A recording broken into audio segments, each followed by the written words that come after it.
सोलापूर जिल्हा परिषद निवडणुकीमध्ये मोहोळच्या 2 पाटलांमध्ये पुन्हा जुंपलेली आहे। माजी आमदार राजन पाटील आणि राष्ट्रवादीचे जिल्हाध्यक्ष उमेश पाटील दोघांमध्ये वाकयुद्ध रंगलेलं आहे। माजी आमदार राजन पाटील यांची उमेश पाटलावरती जोरदार टीका पाहायला मिळते आहे। उमेश पाटलांकडून सुद्धा राजन पाटलांना प्रत्युत्तर दिलं जात आहे। चॅलेंज आपल्या बरोबरच्या माणसाचे स्वीकारायचे असतात।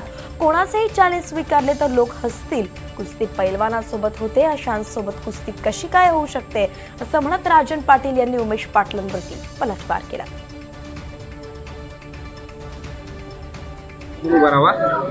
1-to-1 फाईट झाली पाहिजे। कोणाची चॅलेंज स्वीकारायचं असतं? चॅलेंज स्वीकारायचं असतं की आपल्या बरोबरच्या माणसाची। उगा कुणाची चॅलेंज स्वीकारतो लोक हसतील मला। पैलवान आपल्या ताकदीत असला पाहिजे। उगा एखाद्या असल्या पैलवानचं कशी काय ताकद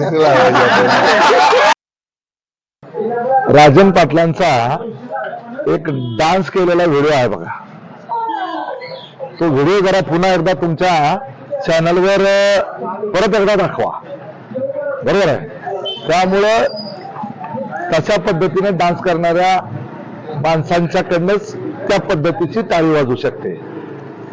आमच्याकडे धमक आहे, हिंमत आहे, म्हणून विधानसभेला आम्ही त्यांचा आमदार 31,000 मतांनी पराभूत केला।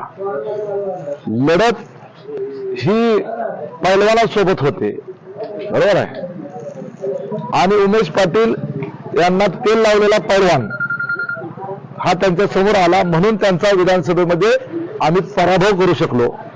त्यामुळे या तेल लावलेल्या पैलवानाच्या समोर लढायला पैलवानच लागेल, आणि म्हणूनच त्यांनी माझं आव्हान स्वीकारलं नाही।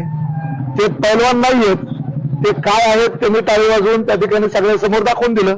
हे कमी पडलं असेल तर त्यांनी जे पूर्वी एक डान्स केलेला आहे तो एकदा परत तुमच्या चॅनलवर दाखवा, म्हणजे त्यांनी ती उपमा स्वतःलाच दिलेली आहे।